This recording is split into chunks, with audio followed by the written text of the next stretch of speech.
जी नाज़रीन, वज़ीर आज़म इमरान खान से अफ़गान मीडिया के वफ़द ने मुलाकात की है, आपसे शेयर करेंगे। So welcome. I know it's a very difficult time in Afghanistan. So I'm glad you're here, and I look forward to answering all your questions. Sir, मेरा नाम सलमान जावेद है और मैं पाक-अफ़गान यूथ फोरम को लुक आफ्टर कर रहा हूँ और पर्पज़ इसका ये था कि पब्लिक डिप्लोमेसी की डोमेन के अंदर हम लोग इंटरेक्ट करना शुरू करें लोगों के साथ और उसके अंदर हमने एक मीडिया कॉरिडोर जो है उसको हमने इस्टेब्लिश करने की कोशिश की थी, जिसके अंदर हम मीडिया फ्रेटर्निटी जो है दोनों साइड की उसको इंटरेक्ट कराने की कोशिश करें। तो पिछले 11 महीने में हमने 3 मीडिया इंटरेक्शंस की हैं, this is the third one. और इसके अंदर अब हम अफ़गानिस्तान से जो उनके टॉप टियर के और सेकंड टियर के जो जर्नलिस्ट हैं उनको यहाँ लाने में कामयाब हुए हैं। Thank you, sir, for your time. My name is Muhammad Ibrahim Muman, and I'm sports journalist. معنا از اسلام‌آباد حاکم د افغانستان راغلم د خبریالان و دلکی د کابل نیوز تلویزیون د خبر منیجرم.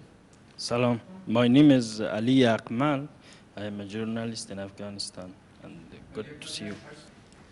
Assalamu alaikum. My name is Farid Azim. I am the director of Afghan Cinema Association. Assalamu alaikum. My name is Irfanullah and I represent business community and I'm industrialist in Kabul. Assalamu alaikum, sir. My name is Dr. Salma Mali. I am a teacher at Qaid-e-Azam University, Islamabad.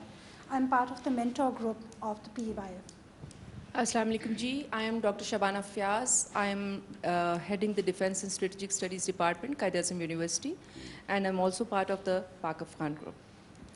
Assalamu alaikum, sir. My name is Shahid Khan. I'm the member of the Pak-Afghan Youth Forum, and I'm coordinator for the Afghanistan at Pak-Afghan Youth Forum. Assalamu alaikum, sir. I am Reema Shaukat, and I am part of Pak-Afghan Youth Forum. I am looking after the media and outreach in Pakistan for Pak-Afghan Youth Forum. Assalamu alaikum. My name is Shufa Siddiqui. I am director of ZANDU in Afghanistan. Assalamu alaikum. My name is Asad Kosha. I am the chief editor of Kabul now. Assalamu alaikum. My name is Zahra Siddiqui. I am presenter for Ariana News TV. Assalamu alaikum. Zmanu Freidundi, the Tulu News Khabariyalim. Thank you for having us. It's an honor to be here. I'm Shahrazad Kufi. I am director of a non-for-profit organization in Afghanistan. I'm also a coordinator with the Pakistan-Afghanistan Youth Forum. Assalamu alaikum. Mirwais Nuri, I'm an Afghan journalist, the Afghanistan Nui Bansatgun Madwati Masul. Okay ji. Kaun questions karega? One question is that this is injected in Afghanistan, in the people of Afghanistan, that India and Pakistan are part of the problems in Afghanistan. So have you ever tried this president or government of these 3 countries to sit together? I haven't seen anything like this. We have bilateral visits, but I didn't see any trilateral meeting India, Pakistan, and Afghanistan. And my second question is about sports. You are iconic in the region. There is any plan of sports activities from Pakistan side in Afghanistan, because you have implemented so many projects in Afghanistan, but nothing about sports yet? The issue with India.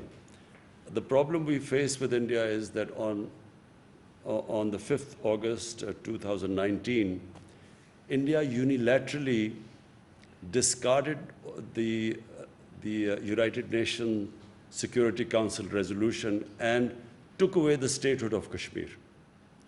Now, in 1948, there were 2 resolutions that the people of Kashmir, through a plebiscite, they would decide whether they want to be part of India or Pakistan. Since that right was not given to them, the people of Kashmir have since then struggled to get that right, and Pakistan has backed them. But on 5th August 2019, India took away that statehood, that special status of Kashmir. So from then onwards, Pakistan has broken off all diplomatic relationship with India. And unfortunately, until they restore that statehood, we cannot really have a trilateral talk, which means India, Pakistan, and Afghanistan. I have been to Afghanistan. I have good relationship with President Ghani, and our own relationship has been very good, except that recently there have been statements from Afghanistan which basically accuse Pakistan of what is happening there. And it's very unfortunate because we feel that no country has tried harder than Pakistan to force the Taliban to get on the dialogue table, first with the Americans, and then trying to get them on a dialogue table with the Afghan government. But no country has tried as hard as we have. And this has been verified by the focal person, the United States focal person, Zalmay Khalilzad. Sports. Frankly, I haven't had time for sports in these last 3 years. There have been so many other issues. But what I can say is that I don't think any country, I know the history of cricketing world, no country in such a short space of time has improved in cricket as Afghanistan. It is, someone who understands cricket, I can tell you this is unheard of. Countries that have reached the status of Afghanistan have been playing cricket for 70 years. The Afghanistan cricketers have basically learned their cricket in the refugee camps here, which is last 40 years, so it's remarkable. تا چی حد میان حکومت ملکی پاکستان و حکومت نظامی پاکستان توافق وجود داره به خاطر از اینکه بارها حکومت ملکی پاکستان از افغانستان حمایت خود اعلام کرده و گفته ما امرایشان همکاری میکنیم ولی در عمل چون این چیز نبوده امی سوال است. تشکر. There is a feeling in Afghanistan, and unfortunately this feeling is deliberately being perpetuated by India, that Pakistan is controlled by the military establishment. All the policies, foreign policies that my government has made have been part of a manifesto. They have been part of a manifesto for the past 25 years. Whatever foreign policy I have had has been part of my party's manifesto. So I always believed that there was no military solution in Afghanistan. I always believed that eventually there will have to be a political settlement in Afghanistan. It's exactly what I have been saying for 15 years, what I've been saying since I've been in government for the last 3 years. The Pakistan army fully supports the government. I always wanted to have peace with India. The Pakistan army has fully backed all my initiatives towards India for peace. It's India that refuses to have peace because India today is controlled by the RSS ideology, which is anti-Pakistan and anti-Muslim.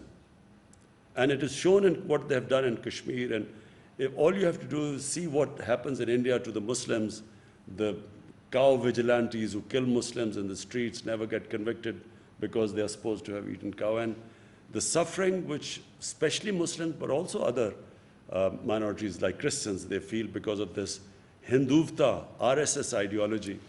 That is what is coming in the way of us peace with India. So, but the Pakistan army has stood by my government in every way. There is no difference. So now we come to Afghanistan. The country, and I repeat, the country that of all the countries in the world wants peace in Afghanistan is Pakistan. Why? Because number one, if there's peace in Afghanistan, then Pakistan is connected right up to the Central Asia. We have already signed a contract, signed an agreement with Uzbekistan for the Mazar Sharif Peshawar Railway through Afghanistan. So all our future economic strategies depend upon peace in Afghanistan. That's number one. Number two, the people of Pakistan always think of people of Afghanistan as probably, if not neighbors, as our brothers. And they have suffered for 40 years of strife. And so we feel that if any country needs peace and quiet, it's Afghanistan. Thirdly, if this civil war goes on between the government and Taliban, it will almost certainly spill over to Pakistan's tribal areas. And we have really, in the last time when we joined the American war on terror, and as a result, we had the American war on terror spilled onto Pakistan's tribal area. 70,000 Pakistanis were killed in that. So last thing we want is that civil war spilling over into Pakistan, which it will do if it is a protracted civil war. And finally, we already have 3 million Afghan refugees. We cannot afford, if there's civil war, there will be more refugees coming in. And Pakistan does not have the economic conditions to, to have another influx of refugees. So it is in our interest, and that is why Pakistan has tried its best, is trying its best for a political solution in Afghanistan. Thank you so much for your time. سوال من هی هست که میخوایم پرسان بکنم در ارتباط به حملاتی که فعلا طالبان در ولسوالی‌های افغانستان انجام میتن و کارهایی که اینا انجام میتن وارد خانه‌های افغان میشن. آیا از نظر شما این گروه کارهایشان چگونه است؟ غیر انسانی هست یا گروه تروریستی هستند طالبان؟ آیا شما میپذیرین؟ و دیگه ای که در این اواخر آیا اجساد پاکستانی را شما کشور پاکستان دریافت کردن از افغانستان تسلیم شده باشند؟ نظرتان در این ارتباط چی هست؟ و با چنین شرایط نتیجه روند صلح در افغانستان شما چگونه میبینین؟ من حیث یک کشور خیلی نزدیک بر Afghanistan. تشکر. First, what the Taliban are doing or not doing is nothing to do with us. You have to speak to Taliban about what they're doing. We are not responsible. Neither are we some spokespersons for Taliban. But you have two choices. 20 years, a military solution has been attempted to bring peace to Afghanistan, and that's failed. Now you have a choice. Either this American-backed military solution, you can continue, because if you feel the Taliban are not someone you want to have in part of your government, you can keep on the course of a military solution. But everyone knows it's not possible anymore. The second solution is to have a government, a political compromise between the Taliban and the government, to have a compromise, an inclusive government. That is the only solution. Now, what the Taliban are doing or not doing has nothing to do with us. All we want is that there should be peace in Afghanistan. Pakistan's interest is peace there. There are 3 million Afghan refugees in Pakistan. Almost all of them are Pashtuns. And all of them, or most of them, would have sympathies with Taliban. How is Pakistan supposed to check who is going over there to fight or not when there are about 25,000, 30,000 people who cross every year, every day? They go into Afghanistan and come back. How is Pakistan going to check that? So Pakistan has consistently said that if the Afghan refugees go back to Afghanistan, then hold us responsible. But if there are 3 million refugees here, how can we say few hundred or few people have gone there to fight and their bodies are coming back? How can Pakistan be held responsible? There are refugee camps of 500,000 people. There are refugees with over 100,000 people. So how is Pakistan going to go into the refugee camps and decide who is pro-Taliban and who is not? So it's not possible unless, and let me just say the other thing, that until recently there was no border between Pakistan and Afghanistan. The Durand line was just imaginary. There was no physical border. So to stop, to control the outflow and inflow into Pakistan, we have built this fence at a huge cost to Pakistan. We have completed 90% of the fence now. So for the first time you have a border fence. Before that there was no border anywhere. Durand line was no border. So we are trying our best, but it is not possible to hold Pakistan responsible when you have over 3 million refugees here. What interest could possibly Pakistan have in a civil war in Afghanistan? What interest would Pakistan have in backing someone to take over Afghanistan? What is clear is that no one party will be able to take over Afghanistan. So if Taliban try to take over Afghanistan, it will just be an ongoing civil war. In the past, Pakistan did have an interest. In the 90s, Pakistan had an interest. And why did Pakistan have interest? Because Pakistan had this policy of strategic depth. What was strategic depth? Pakistan was always wary of Indian influence in Afghanistan, and Pakistan did not want to have a situation where it was fighting on two fronts. So Eastern Front, India, and then Afghanistan also became pro-India. So in those days, Pakistan did try to have favorites. They backed favorites. Now, and especially my government, we believe that Afghanistan can never be controlled from outside. Afghanistan has a history. Throughout history, Afghans are the most independent people. So you can't control Afghanistan from outside. So our government's policy is, whoever the people of Afghanistan choose, Pakistan will have best relationship with them. So we have no favorites now. We do not have that old policy of the 90s of strategic depth anymore. زه دوه لاندې پوښتنې لرم.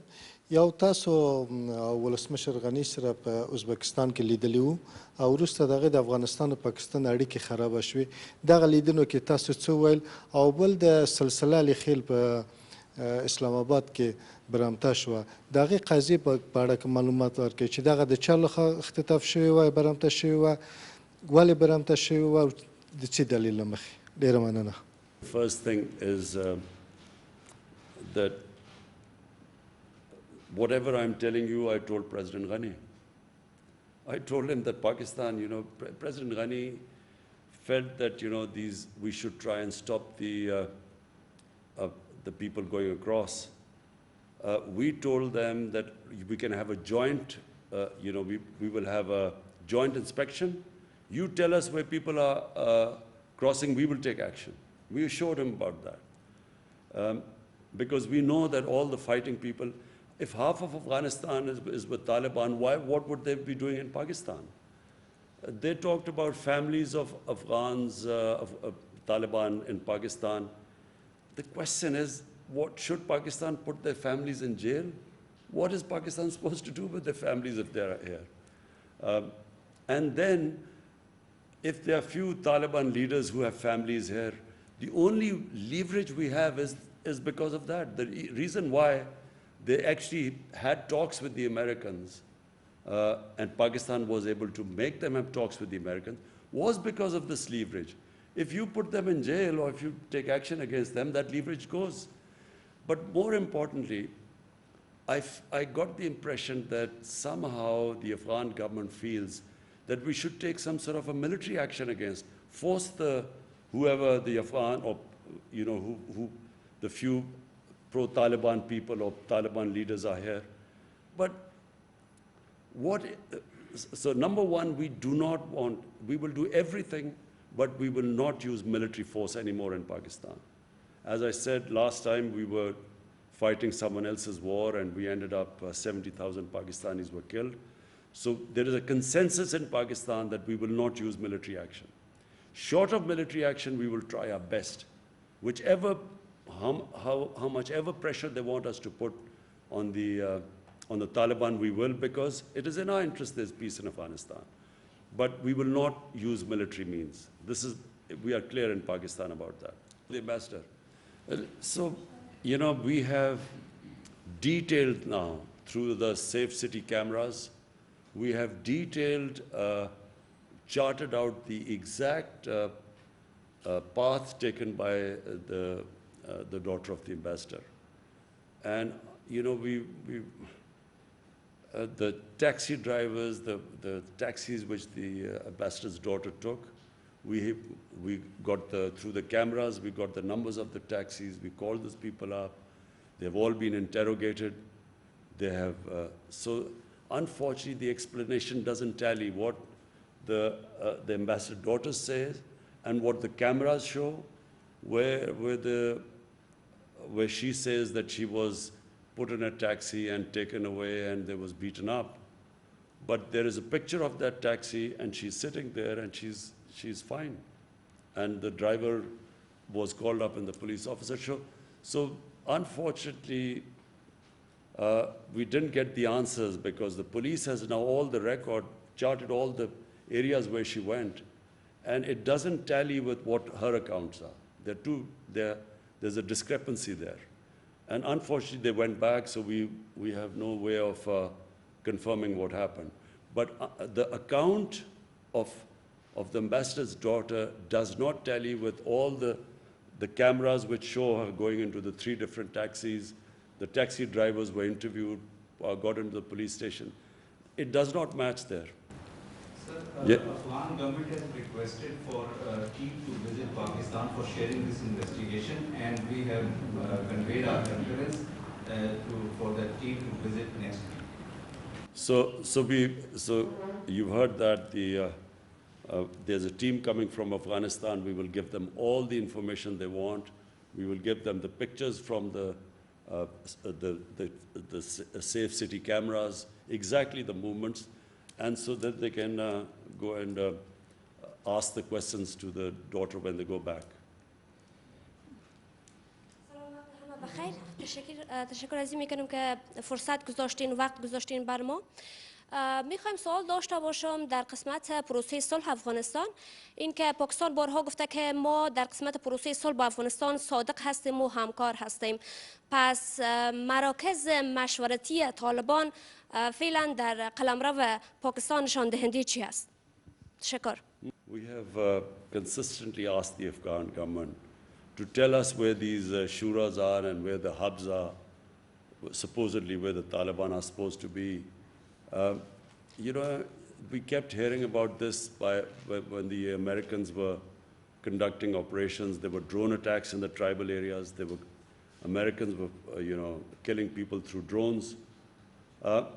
So why didn't they spot this Quetta Shura and so on? Because we've always asked them to tell us where this Quetta Shura and so on.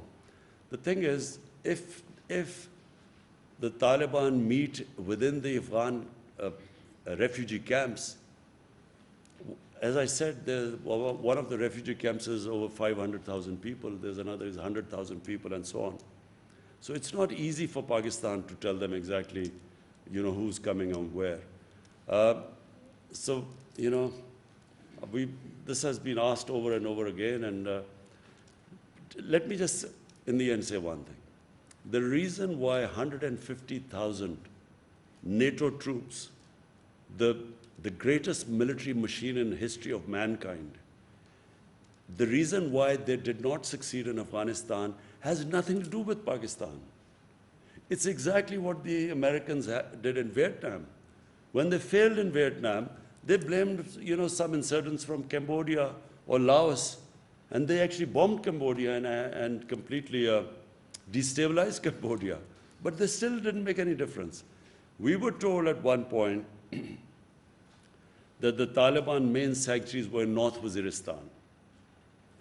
They kept pushing us that we should take action in North Waziristan. Finally, after 4 or 5 years, Pakistan actually took action in North Waziristan. 1 million people were internally displaced from North Waziristan when Pakistan took action. 1 million people were displaced. Some Pakistani soldiers lost their lives. The whole area was cleared. But what difference did it make? This was in 2014. It made no difference at all. Nothing happened. I mean, it's not that suddenly the NATO troops won the war in Afghanistan. Nothing happened.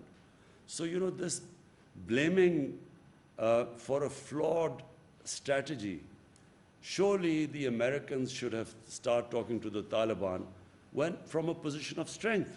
When there are 150,000 NATO troops, that was the time to talk to them. Talking to them when there's an exit date given and when there are a few thousand troops left, how do they expect that Taliban would now compromise The time to make them compromise or a political settlement was when they were in a position of strength. Half the Afghanistan is in Taliban hand. Why do they need Pakistan now? Kabul news نه سوال کوم که امریکا له تاسو نه غوښتنه وکړي چې د پاکستان له خاورې د افغانستان په خاوره کې پوځي عملیات وکړي آیا تاسو د پوځي عملیاتو یا هوایي عملیاتو اجازه ورکوي او دویم سوال د افغانستان او پاکستان د روابط اوس خراب شوي د دې عواقب تاسو څنګه ارزوي Now my question is that what will the Americans achieve operating from Pakistan what they could not achieve in 20 years operating from Afghanistan? I don't know. If someone can convince me that suddenly it would make a big difference and there will be peace in Afghanistan by them operating from Pakistan, maybe we would consider it. But what they haven't achieved in 20 years, how do they expect to achieve right now from Pakistan, having bases there? All it will do is, it will involve Pakistan in a conflict which Pakistan has nothing to do with it. So why would we want another conflict on our hands when already when we were fighting the US war on terror, we lost 70,000 people, over $150 billion lost to the economy. Why would we want to get ourselves in another conflict? So that's the reason why Pakistan sees absolutely no reason for them to have bases and operating from within Pakistan. Future relationship with Afghanistan, I see our relations between the two countries will get stronger with every passing year. And the reason is that Afghanistan needs Pakistan, Pakistan needs Afghanistan. No country would benefit more from open borders than Pakistan and Afghanistan, because Pakistan would benefit from access to Central Asian markets. They are emerging markets, they are growing very quickly. There's energy corridor as Afghanistan from Central Asia, so we will gain from it. And Afghanistan, of course, has a huge Pakistani market of 220 million people, and then a port, Gwadar port, and of course, Port Qasim. So it's a mutually beneficial relationship. And people don't realize that Afghanistan was part of Pakistan and India for a long time. And then there was a time when Pakistan, North Pakistan, was part of Afghanistan for 70, 80 years. So there's a strong linkages between the two countries. And I think that once this the situation calms down in Afghanistan, and which we pray it calms down very quickly, then I think we will have probably the best years of our relationship. Normally मैं किसी media का journalist नहीं हूँ, मैं cinema से ताल्लुक़ रखता हूँ, तो इसीलिए हम सोशल में बहुत काम करते हैं और अल्हम्दुलिल्लाह ये जो रवाबत अभी तक अब ख़राब हो चुका है पॉलिटिक्स से, सोशल पे कोई असर नहीं डाला है। अभी भी हम इधर आ सकते हैं, उधर लोग काम करते हैं पाकिस्तान से। बट मेरे शख्सी एक ही सवाल है, जो जब से मैं पैदा हुआ हूँ हर बार मुझे ये कहा गया है कि पाकिस्तान के साथ पाकिस्तान के पास एक परेशानी है अफ़गानिस्तान से। फिर मैं यूनिवर्सिटी गया और उधर मेरे को बुला गया कि ये परेशानी दाऊद ख़ान के ज़माने से शुरू हुआ है। मैं ये जानना चाहता हूँ कि ये कौन सा परेशानी है जब इतनी साल ख़त्म नहीं हो रहा है। Thank you. देखिए, जो मुल्कों के अंदर रिलेशनशिप होती है ना, वो कभी भी एक जगह पे जाके नहीं अड़ जाती, वो चेंजेबल है, डायनामिक चीज़ है। एक ऐसी है कि कई दफ़ा शख्सियत दो आ जाती है मुल्क में, रिलेशनशिप बेहतर हो जाती है, और एक शख्सियत कभी ऐसे हेड्स ऑफ स्टेट आते हैं कि उनकी रिलेशनशिप ख़राब हो जाती है। कई दफ़ा इंटरेस्ट बदल जाते हैं, एक मुल्क का एकदम इंटरेस्ट बदल जाता है। लेकिन जो बेसिक चीज़ अफ़गानिस्तान और पाकिस्तान में है वो कि देखिए, एक तारीख़ है, कई 100 साल की तारीख़ है जो ये सारे ख़त्े में इंटरेक्शन था। ये जो पेशावर था ये सेंटर था, काबुल सेंटर होता था, सारे सिल्क रूट थी, ये यहाँ से सारा जाता था हिंदुस्तान, उधर से आते थे, फिर कंदहार से रूट थी मुल्तान के ज़रिए। ये पुरानी ट्रेड रूट्स हैं और पुरानी रिलेशनशिप्स हैं। कितनी अफ़गान फैमिलीज़ वहाँ से आई, पाकिस्तान सेटल हो गई। میری ساری ماں اور باپ کی قبیلے سارے افغانستان سے آئے تھے, یہاں سارے ہندوستان میں سیٹل ہو گئے کتنے 100 سال پہلے. تو یہ انٹریکشن ہمیشہ رہا ہے. اس میں کبھی کبھی برا وقت آتا ہے. افغانستان کا انٹرسٹ ہو گیا سوویٹ سے, پاکستان کا انٹرسٹ چلا گیا امریکہ کے ساتھ, اس کے اندر ہماری ریلیشن شپ خراب ہو گئی. پھر آئی حکومت افغانستان کا ہندوستان کے ساتھ قریبی ہو گیا, تو ظاہر ہے پاکستان سے خراب ہونی تھی ریلیشن شپ. لیکن long term relationship, natural relationship ہے ہی پاکستان اور افغانستان کی. اوکے جی, تھینک یو.